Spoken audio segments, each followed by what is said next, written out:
नमस्कार, मैं हूं आपके साथ दीक्षा नेगी और आप सभी का स्वागत है इंडिया टीवी के डिजिटल प्लेटफॉर्म पे।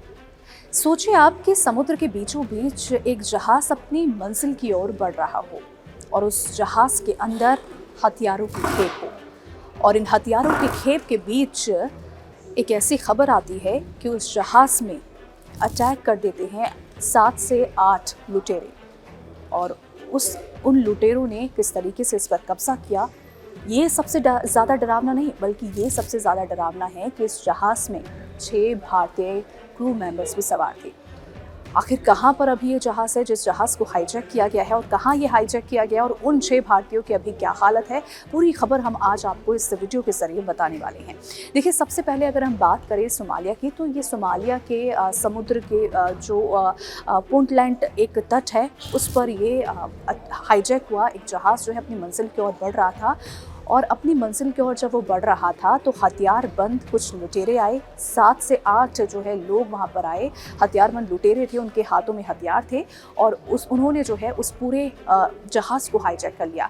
इस जहाज़ में कुल मिलाकर 10 जो है लोग सवार थे और उन 10 क्रू मेंबर्स में से 6, आप सोचिए कि 6 लोग इसमें भारतीय थे, यानी कि भारतीय नागरिक भी इसमें शामिल थे। अब ऐसे में हर किसी की चिंता यहाँ पे बढ़ गई है कि आखिर उन भारतीय नागरिक का क्या होगा और आखिर अभी ये जहाज़ कहाँ है। तो इस पूरी डिटेल के साथ हम सबसे पहले ये जानते हैं कि समुद्र के डकैतों ने किस तरीके से पहले जहाज़ को हाईजैक किया और कहाँ पर, ये एक लोकेशन आखिर इसकी क्या थी। तो सबसे पहले अगर हम बात करें सोमालिया की, तो सोमालिया का जो तट है, सोमालिया का पुंटलैंड तट है, उस तट के बीच जो है इस एक तरीके से इस जहाज़ को हाईजैक किया गया और ये हाईजैक तब हुआ जब इस जहाज़ में कई सारे हथियार थे, इसी के साथ साथ कम्युनिकेशन इक्विपमेंट्स थे और साथ ही साथ इसमें एक तरीके से सैटेलाइट इक्विपमेंट्स भी इसमें शामिल थे। और ये सारा सामान जो था ना, ये सारा सामान, देखिए सिर्फ सामान नहीं बल्कि हथियार, इक्विपमेंट्स, कम्युनिकेशन और साथ ही साथ अगर हम सैटेलाइट इक्विपमेंट्स की बात करें तो ये सारा का सारा जो सामान था वो सामान जाना था सोमालिया की राजधानी में और सोमालिया की राजधानी के Turkish military facility, training facility में से जाना था, वहाँ पर जो है इसे सप्लाई करना था। लेकिन उससे ही पहले ये खबर सामने आई कि 10 नागरिक जो इस जहाज़ में सवार थे उनको हाईजैक कर लिया गया, इस पूरे जहाज़ को हाईजैक कर लिया गया और अब जो है उसे बचाने की कोशिश की जा रही है। उन सभी लोगों को रेस्क्यू करने की कोशिश की जा रही है, उनको बचाने की कोशिश एक तरीके से की जा रही है। तो देखिए, भारतीय क्रू मेंबर भी इसमें सवार थे, जिस तरीके से मैंने आपको बताया। और इस जहाज़ का जो नाम था वो भी मैं आपको बताती हूँ। इस जहाज़ का नाम था MV लुतुफ, यानी कि MV का यहाँ पे अगर हम फुल फॉर्म जाने तो मोटर वेसल इसे कहते हैं। तो मोटर वेसल लुतुफ इस जहाज़ का नाम था और इस जहाज़ की जो मंजिल थी वो मंजिल थी सोमालिया की राजधानी में इसे जाना था, जो कि अगर हम यहाँ पे बात करें सोमालिया के जो आइल इलाका है उस इलाके से समुद्री किनारे से 3.5 नॉटिकल माइल्स ये दूर इस जहाज़ को जो है हाईजैक किया गया। अब आप ये सोचिए कि ये भारत के लिए भी काफ़ी ज़्यादा चिंता की बात हो जाती है, क्योंकि ये पहली बार नहीं बल्कि कई बार ये जो है कई सारे ऐसी घटना सामने आ चुकी है कि सोमालिया के जो समुद्र है, सोमालिया के जो लुटेरे हैं वो यहाँ आते हैं और इस जहाज़ को जो है, कई सारे जहाज़ों को जो है हाईजैक कर लेते हैं। आप यकीन मानिए कि ये जो सोमालिया है जो उसे पायरेसी के लिए माना जाता है और बदनाम एक तरीके से है। अब ऐसे में आप सभी को याद होगा कि साल 2024 में जब इंडियन नेवी ने यहीं से एक और जहाज़ जिसका नाम था MV रूइन, उसे यहाँ से बचाया था और उस जहाज़ के अंदर 17 क्रू मेंबर सवार थे, 17 लोग उसमें सवार थे। उन सभी को सुरक्षित इंडियन नेवी ने बाहर निकाला था। अब ऐसे में जो खबर अब जो सामने आई है उसने हर किसी को हैरान कर दिया है कि सोमालिया के पुंटलैंड तट में जो है ये हाईजैक हुआ है और 6 जो भारतीय नागरिक इसमें शामिल है। और ये सबसे ज़्यादा अहम क्यों हो जाता है, अगर हम इंडिया की बात करें तो इंडिया के जो इंडियन सेलर्स हैं वो इंटरनेशनल शिपिंग रूट्स में जो है ज़्यादा काम करते हैं और बड़ी संख्या में जो है इंडियन सेलर्स वहाँ पे काम करते हैं। और ऐसे में जब बार बार ये खबर सामने आती है तो ये कहीं ना कहीं भारतीय लोगों के लिए और भारत सरकार के लिए भी एक चिंता की बात ज़रूर हो जाती है। तो तुर्की के जहाज़ के एक तरीके से हाईजैक किया गया और इसमें कैमरून का झंडा बना हुआ था। और आप सभी को यहाँ पे मैं बता दूँ कि ये जब जहाज़ इसे ले जाया जा रहा था सोमालिया की राजधानी में, क्योंकि इस जहाज़ में हथियार के साथ साथ हथियारों की खेप तो इसमें थी ही, इसी के साथ साथ इसमें जो थे कम्युनिकेशन इक्विपमेंट्स थे, सैटेलाइट इक्विपमेंट्स थे और इस पूरे सामान को जो है टर्किश मिलिट्री ट्रेनिंग फैसिलिटी के पास इसे पहुंचाना था, लेकिन उससे पहले ही ये जहाज़ हाईजैक हो जाता है। और इस जहाज़ को हाईजैक करने वाले कोई और नहीं बल्कि 26 अप्रैल को एक और जहाज़ को इन्होंने हाईजैक किया था। और इस जहाज़ को जब ये हाईजैक एक तरीके से किया था तो उस ग्रुप के मेंबर्स ही इसमें शामिल है। तो अभी तक जो जानकारी सामने आई है उस जानकारी के आधार पर ये तमाम बातें जो है कही जा रही है। तो यहाँ पर अब बात करते हैं कि जो अधिकारी है जो ये पता लगाने की कोशिश कर रहे हैं कि आखिर ये जहाज़ लुटेरे कहाँ लेकर गए हैं और कहाँ इस जहाज़ को जो है हाईजैक करके ले जाया गया है। तो यहाँ पर मैं आपको बता दूँ कि इसे हाईजैक करके नुगाल की तरफ ले जाया गया है। नुगाल जो है वो सोमालिया के, अगर हम समुद्र की बात करें तो उसके ही जो है दूर एक इलाका है और एक वहाँ उस तरफ जो है इस जहाज़ को हाईजैक करके ले जाया गया है। तो यहाँ पर देखिए समझने वाली बात एक और यहाँ पे आ जाती है कि इस जहाज़ को हाईजैक करने के साथ साथ इसमें कौन कौन से क्रू मेंबर्स शामिल थे और कौन कौन से लोग इसमें शामिल थे। 6 तो भारतीय नागरिक इसमें हो गए। इसी के साथ साथ अगर हम यहाँ पे बात करें पायरेसी की, तो जो सोमालिया का समुद्र है ये पायरेसी के लिए, जिस तरीके से मैंने आपको बताया कि ये पहले से ही बहुत ज़्यादा बदनाम है।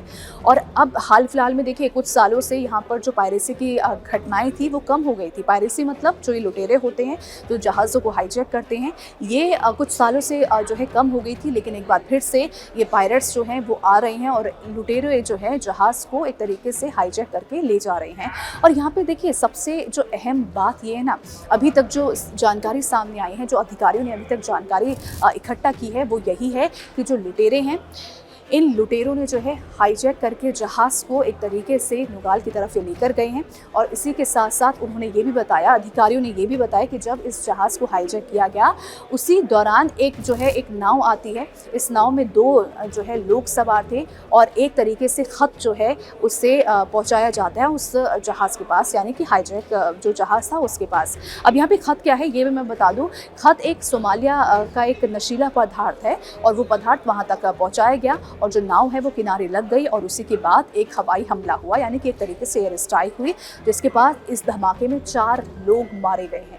तो अभी तक 4 लोग मारे गए हैं और कई सारे इसमें घायल होने की खबर है। लेकिन अभी तक ये डिटेल साफ नहीं हो पाई है कि वो जो 4 लोग मारे गए वो क्या लुटेरे हैं या फिर वो क्रू मेंबर में ही कोई शामिल है।